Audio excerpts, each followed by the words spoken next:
what type of dog is this? This is a tortoise. Is this a cat in a hat? No, it's a tortoise in a shell. The first episode of the new Pokemon anime just aired in Japan today. Known as Pokémon Horizons, this series is of course the first in the Pokemon saga to not feature Ash and Pikachu as the protagonists. Instead, we have a new character named Liko, and it seems she has a mysterious connection to Terapagos from Pokemon Scarlet and Violet's second DLC, the Indigo Disc. The first episode of this anime is titled The Pendant It All Started With. And if you've been paying attention to news about this series, you might have noticed Liko wears a peculiar pendant around her neck that seems to bear a resemblance to Terapagos' shell. Well, today it's been pretty much confirmed that those theories were true, as during a battle, Liko and her Sprigatito were about to be defeated when suddenly a curious new creature that definitely looks like a baby form of Terapagos appears from her pendant. It protects the protagonist by using a defensive shield type of move that looks a lot like the hexagons bared by the disc Pokemon described in the Scarlet and Violet books, leading me to wonder how exactly it might connect to the bigger turtle we've seen revealed for the DLC.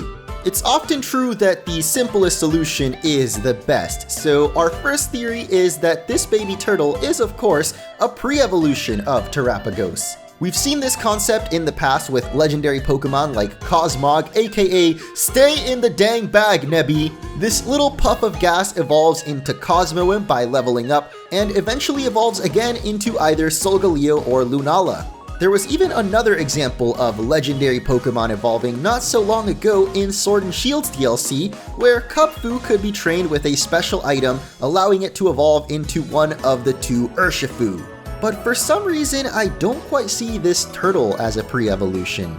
I mean, in terms of design, I guess it fits just fine, but Terapagos itself being connected to the terrestrial phenomenon and having all the type symbols on its back makes me think this little turtle won't simply evolve by leveling up or using an item on it, so let's move on to the second theory.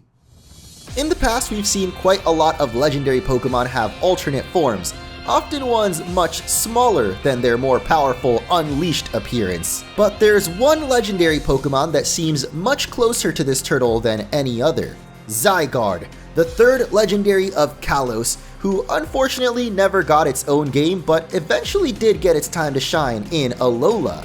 One of the major side quests in Pokemon Sun and Moon has players collecting these mysterious Zygarde cells scattered across the region. You can store the cells in the Zygarde Cube and eventually combine them with a Zygarde core to create different forms of this legendary Pokemon depending on how many little cells you've collected. You can probably see where I'm going with this. What if the baby turtle is just one piece of the larger Terapagos we've come to know? The gem-like shell that holds the baby's body together looks almost exactly like the main piece sitting on top of Terapagos' back. Though it is important to point out that each of the other shell pieces are representative of the 18 Pokemon types, and it doesn't seem like this new Pokemon revealed in the anime has any specific type attached to it, so perhaps collecting the pieces to form the larger Terapagos won't work exactly like the Zygarde cells. According to some notes found in Area Zero, we know that Terapagos is most likely the Pokemon responsible for causing the terrestrial phenomenon. The 18 type symbols seen on its shell tell me that this magical turtle has probably mastered every type of terrestrialization. So what if in the DLC we receive the baby and need to expose it to each of the 18 Tera types in order to power it up?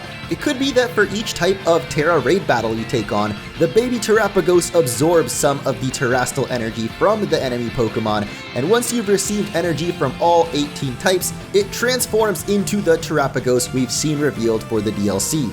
This kind of quest would give players a reason to revisit the base Paldea region, as we'd have to go around and find 18 different types of Tera raid crystals to charge it up. The only problem with this theory is whether that means you have to actually use the baby turtle in the raid battles, cause I get the feeling it might not be the strongest Pokemon out there. I have one final theory that sort of links back to the Zygarde cells, but first we have to ask a very important question.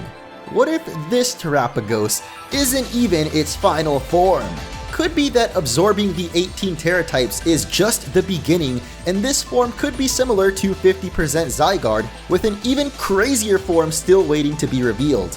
It is quite perplexing why the disc Pokemon that appears in the Scarlet and Violet books doesn't seem to look a whole lot like Terapagos, so perhaps both of these forms we've seen so far are just steps towards its true peak.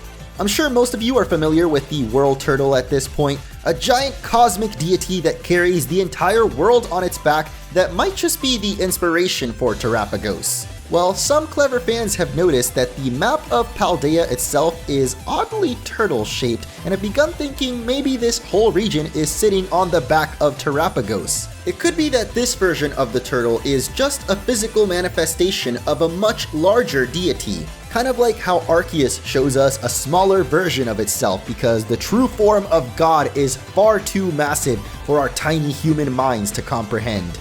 Don't think that's the case for Terapagos, but I suppose a gargantuan-sized turtle would make for a pretty awesome final boss of the DLC. It's not like we haven't seen other giant Pokemon in these games before, and I'm pretty sure it was thanks to the Herba Mystica that those certain Pokemon turn into Titans. I believe these magic herbs are also linked to the third legendary, or at least grew down in Area 0, so they might also have something to do with how we're able to evolve or change Terapagos' form.